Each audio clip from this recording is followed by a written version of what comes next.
it through display of talent and artistic beauty in athletic games, with a theme sportsmanship and camaraderie among equestrians.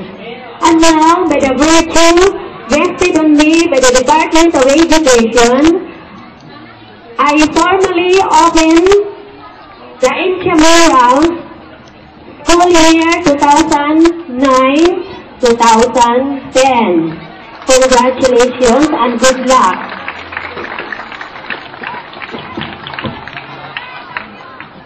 Thank you, sister. Now we have Mr. Dagantag for the athletic oath.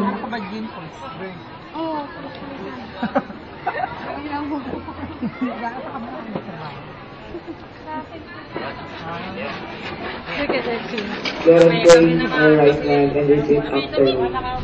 Panginoon pa sa paglalaro. Ako si Prudencio Gonzal. Bilang mag-aaral sa paaralang ito, hindi na nag-aaral sa ay nanunumpang maglalaro ng maayos, hindi maglalaro ng maayos, at hindi gagawa ng anumang kasamaan at gagawa ng kalukuhan habang naglalaro. Para manalo. Pagkikapin kong mabigyang halaga ang sportsmanship sa pamamagitan ng pagkakaisa ang sportsmanship sa mga kasamahang manlalaro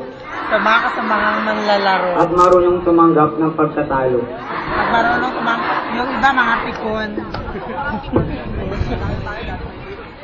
Sister, pakisako na lang ito siya.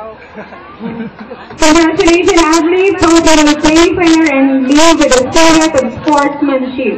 We also hope that you will develop sportsmanship and camaraderie among yourselves. Naalala ko itong lugar na ito. Nagaling kami dito nung nakaganyan-ganyan. Right, students. Anaya Ethic Club, before we start the most awaited event this morning. Everybody, 1, 2, 3, go!